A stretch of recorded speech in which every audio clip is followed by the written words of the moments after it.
there are canapes in the other room, so please feel free during the time to go to the next room and grab some of that canapes. So now it is time for us to begin with our first panel. And I would like to introduce our panel moderator. She is a former lawyer who now works as a freelance strategic communication consultant with a number of firms, including the charity called the Heart of the City, which supports SMEs in embedding responsible and sustainable business practices. And Wright, which runs accelerator programs for entrepreneurs in the climate space. The most recent program, Sustainable AI, fostered innovation and the intersection of climate and artificial intelligence. Notable, she also co-led the Green Horizons Summit, working for the City of London Corporation, together in collaboration with the World Economic Forum, reaching over 300,000 views during the COVID pandemic. And she is also a member of the G100 Diplomacy and Negotiation Wing. Can we now give a round of applause to Sangeeta Laudas, please?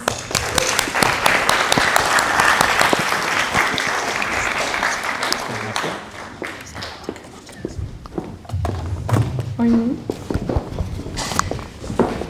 Thank you. I'm gonna mic you up here. I was going to use that. Okay, perfect. Yes. Is it on? It should be on. Yeah. Hello everyone. It's a pleasure to be here, and thank you Tanya and Tanya. It's absolutely an honour to be here. What an incredible evening. I do a lot of this, but tonight already, just everything I've heard has just planted so many seeds of thought and how do we do this differently? How do I go after you? I mean, that's just incredible. So I'm delighted to be joined by some incredible panelists. We're going to really look at how do we do business, embedding values as AI sort of takes over more and more of what we're doing in our everyday lives. So I'd like to be joining my panelists when we join me on stage, and then we can go into our discussions. So if you come up here. Thank you.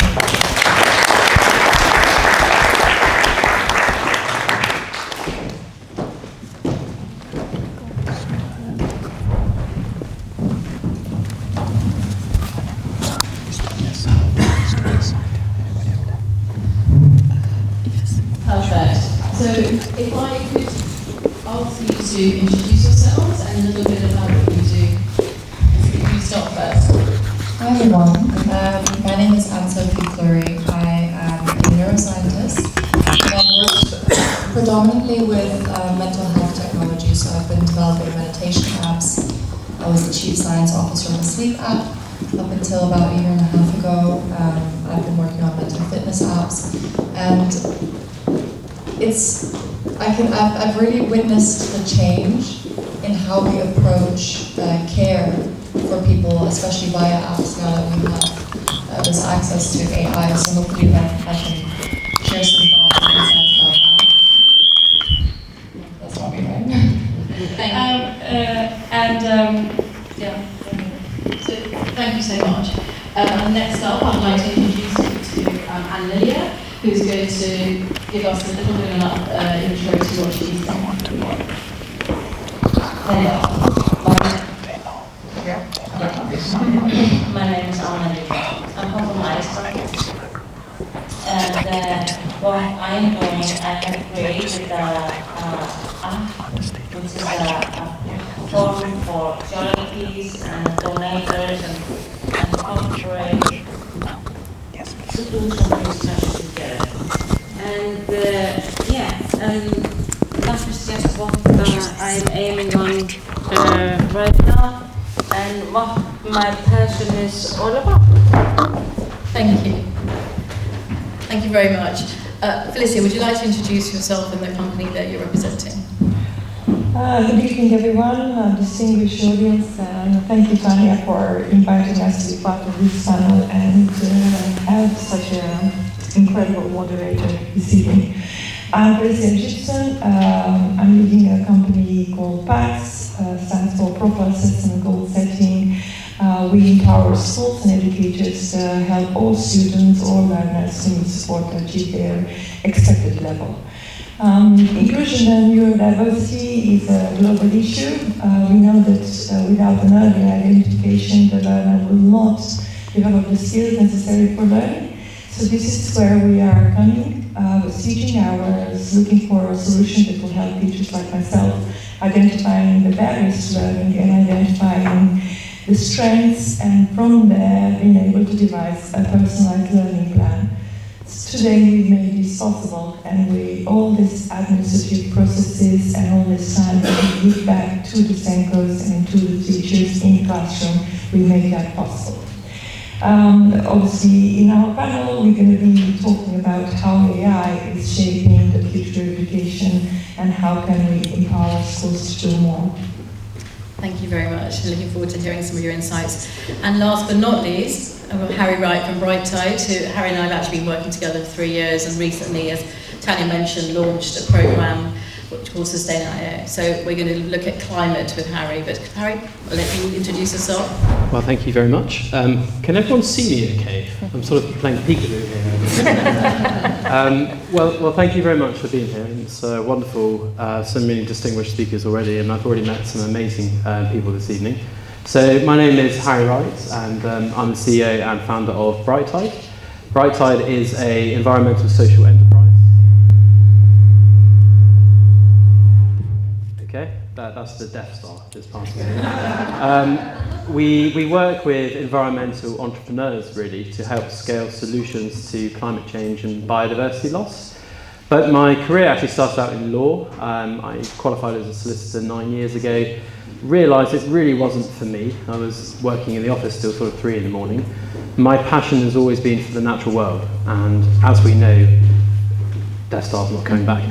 We are in the midst of a climate and biodiversity crisis, and one of the things we've been looking at over the last year and a half is how AI can help us better protect, monitor and measure nature, and I'm really looking forward to speaking about that today. Thank you. Thank you all. Now, Tanya, earlier you said that AI, we really need to be thinking about how this is going to embed itself in our everyday lives, and value should be the compass. Charles, it's wonderful to have you here and to sort of have you sort of give us the kind of context of all of this and remind us that actually, as we develop these technologies, we really need to be thinking about how we do it. So whose values are going to be coded? And again, Hannah, thank you so much, because that's something I hadn't thought about. You know, we just assume, okay, it's all going to work for everyone, but it's not working for everyone right now. So we really need to all collectively. What a wonderful room to be in with people from different countries, nationalities, and different sectors. So thank you again, Tanya, for bringing us all together to just think about something which, if we can think about it and develop this in the right way, it could actually be the right way for us going forward.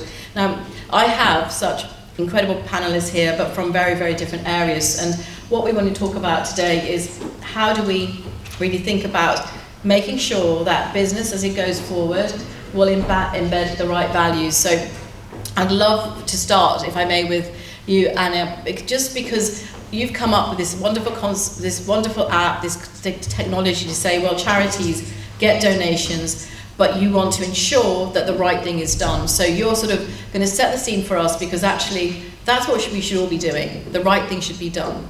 So please tell us a little bit more about how how have you embedded that into what you're doing, and how has it helped to make charity donations more effective and efficient?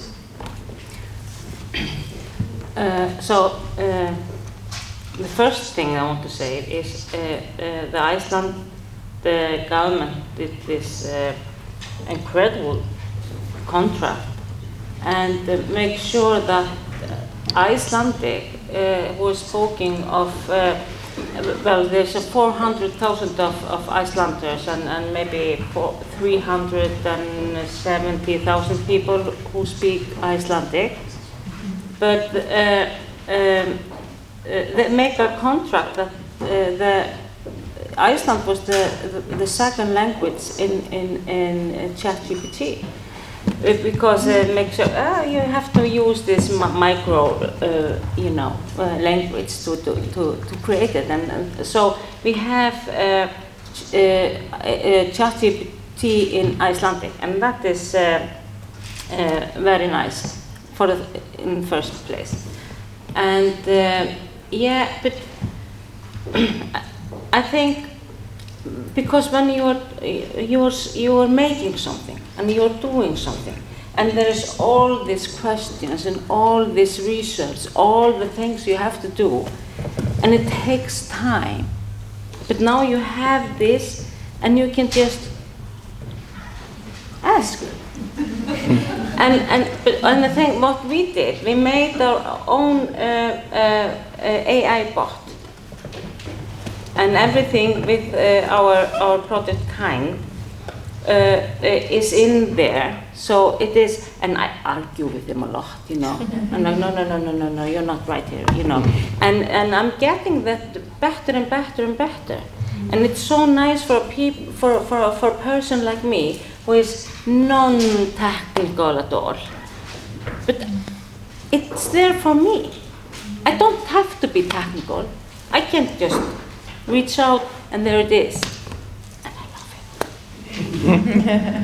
Love that, and I love the fact that your business name was Kiind, because for you that embodies really what you're trying to do is kindness and values. Okay. Absolutely. Thank you.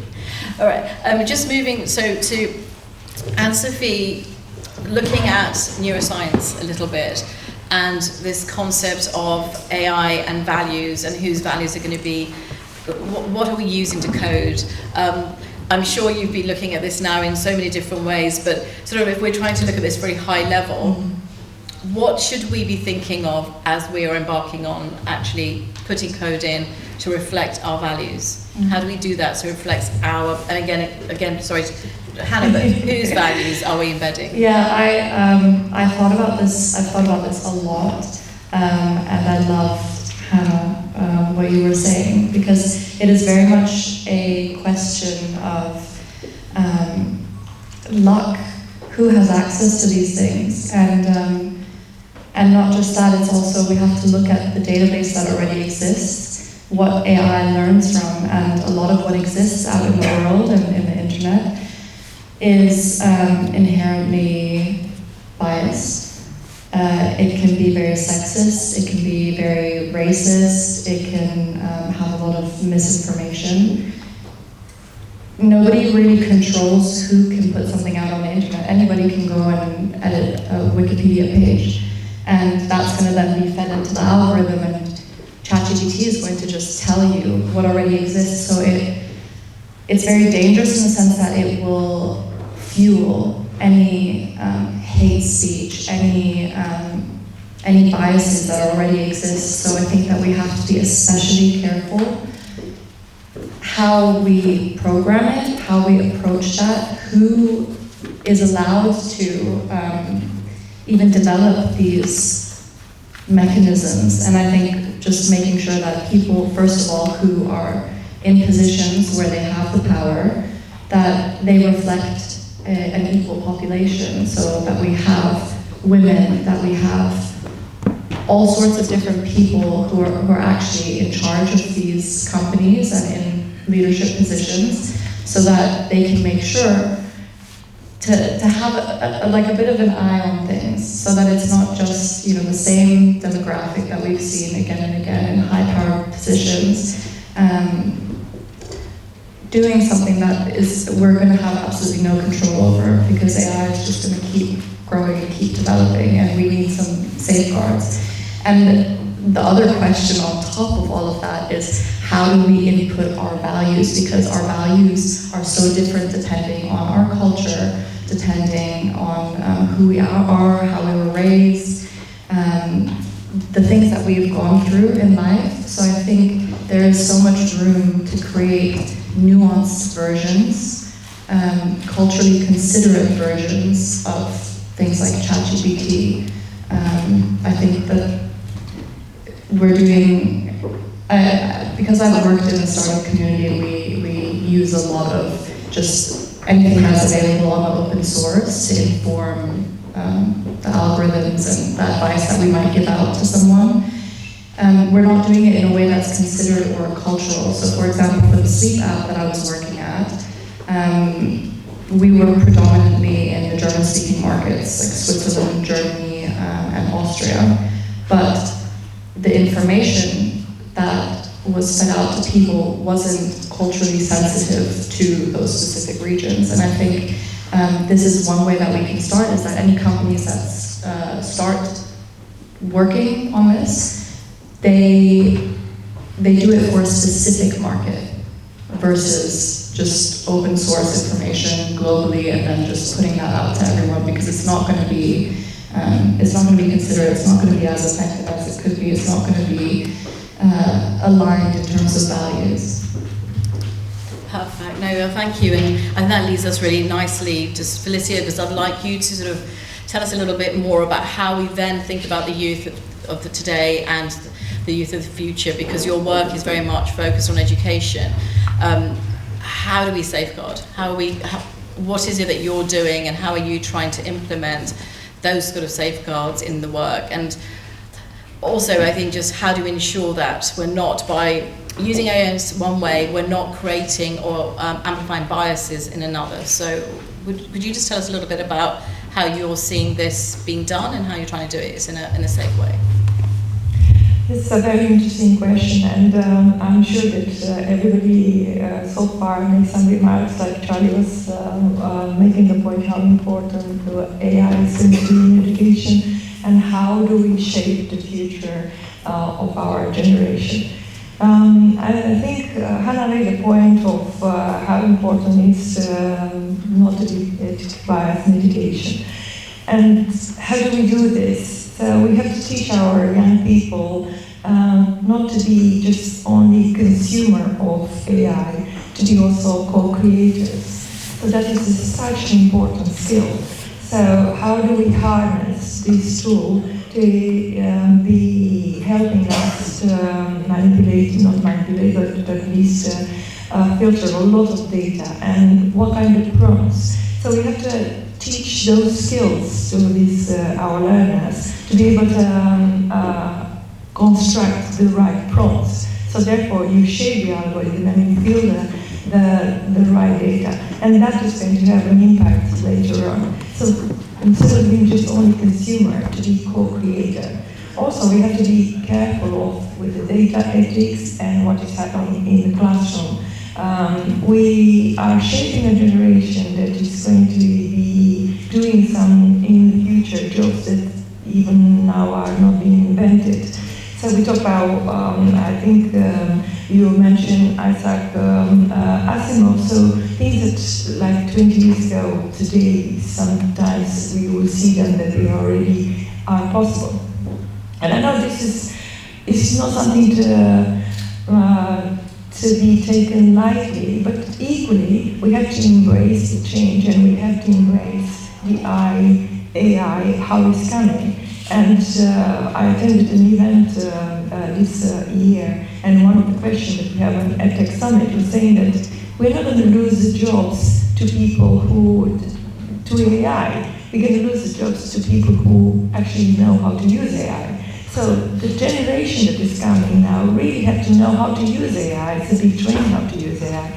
And that also, I will expand, that this AI literacy is actually going to all 3 layers in the school. It's going to the teachers, it's going to the SENCO, special needs coordinator, it's going to the leaders, and it's also going to the learner. So we have to take that fear away that is going to take our jobs.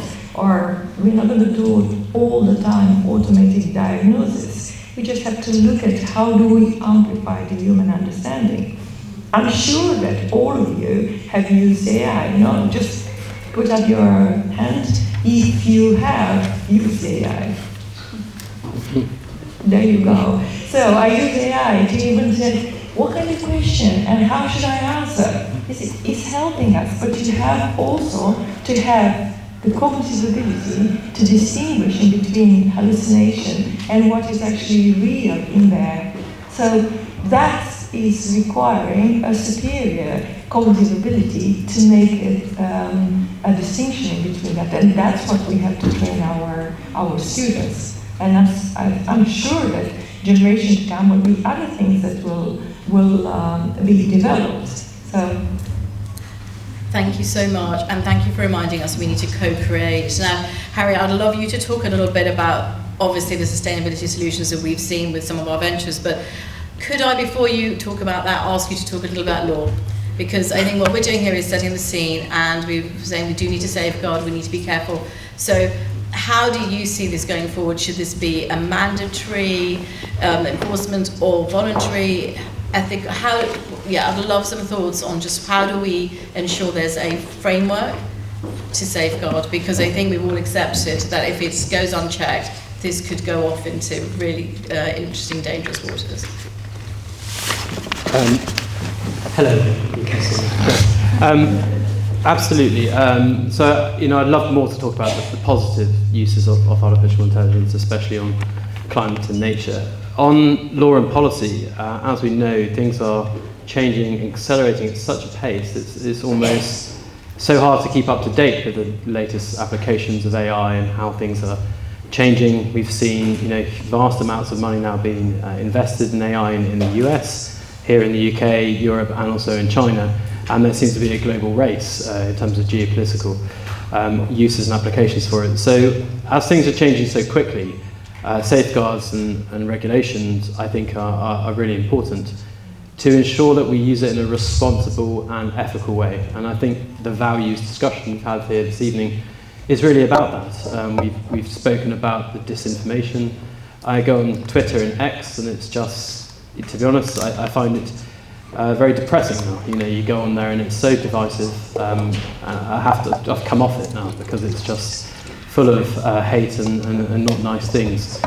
So on the negative side, there's a quote from Geoffrey Hinton I was actually going to read out, and then I promise I'm going to talk about the positive uses of it. But Geoffrey Hinton last year at the Nobel Peace Awards 2024 said the following: this year, the Nobel Committees in Physics and Chemistry have recognized the dramatic progress that has been made in a new form of artificial intelligence. This form of AI excels at modeling human intuition rather than human reasoning. Unfortunately, the rapid progress in AI comes with many short-term risks. In the near future, AI may be used to create terrible new viruses and horrendous lethal weapons that decide amongst themselves to kill or maim. We have no idea whether we can stay in control. But we now have evidence that if they are created by companies motivated by short-term profits, our safety will not be the top priority.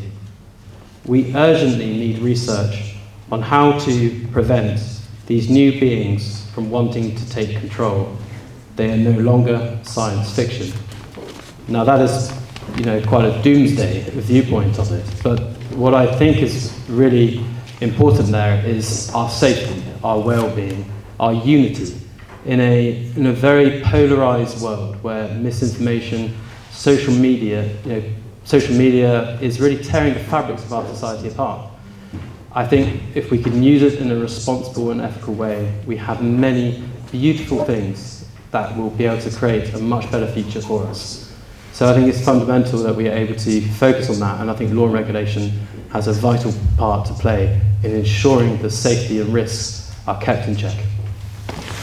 Thank you, really well said. And Harry, I promise we can speak about the positive sides, and I don't want to sort of focus too much on the negatives, but I feel like it's so important today that we are having this conversation. And so I would like to just go back to you, if I may, Anne-Sophie, because I've seen recently this increasing use of, and really kind of capitalized leveraging on people's loneliness, and this using AI as almost a companion.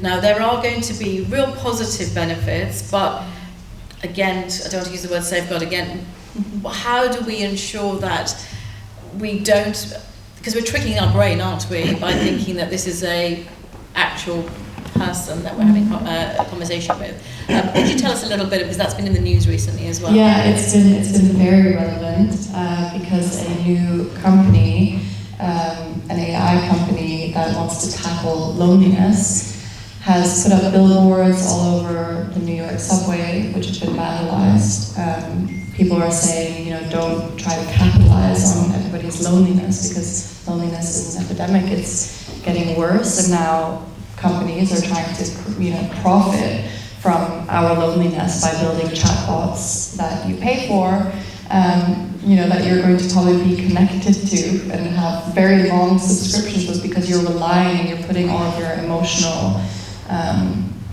efforts into their chatbots and paying these companies to hopefully feel better.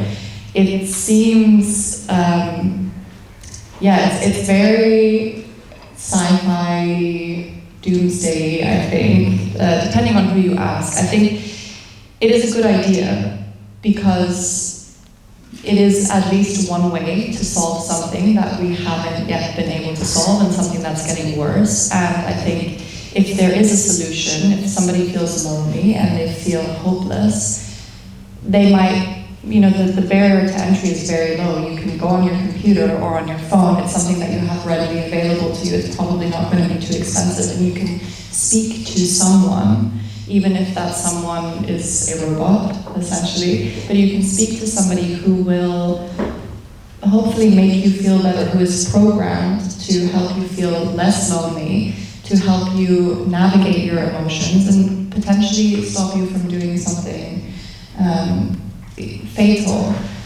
And I think that that's really helpful for a lot of people, especially if you don't have family and friends around you, if, due to whatever circumstances that you might go through. If you have an internet connection, then you can seek help.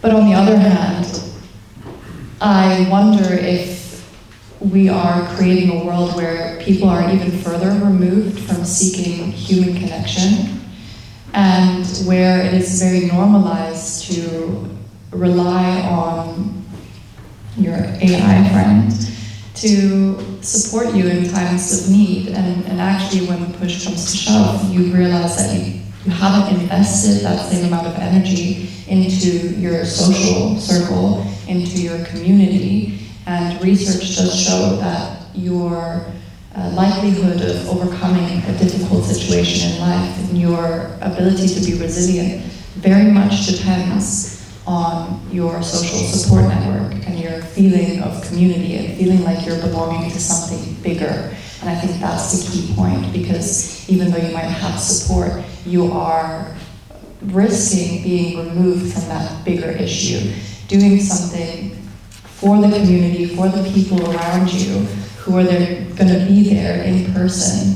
To also notice if you're starting to look different, if you're, maybe you stop taking care of yourself. I don't know if your AI chatbot is going to pick up on that. And again, the onus falls on you as the lonely individual who is already suffering and already struggling, and potentially doesn't feel like you can ask anyone for help. And what if one day, and there have been really interesting podcasts about this, about people who have AI companions, as in AI girlfriends and boyfriends, and then regulations change, and the algorithm changes, and the way that these people communicate, the person that you've established a relationship with, your robot, they change the way that they communicate, and people experience loss, and they experience heartbreak, and there's nothing that they can do about it, because they've been in a relationship with a robot for the past year, and all of a sudden that robot is cold.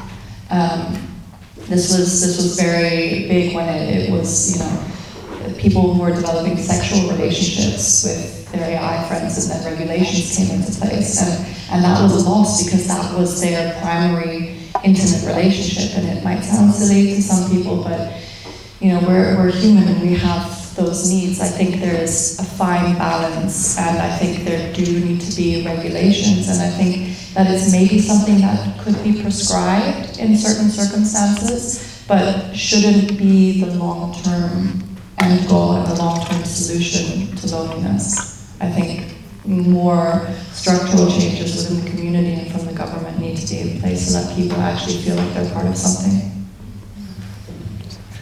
I think we could talk about that at length, because it really is a huge, huge topic, and there are so many benefits, but again, as we're saying, we need to be super careful that we're not giving that responsibility over our own needs and wants, etc., in a way that could be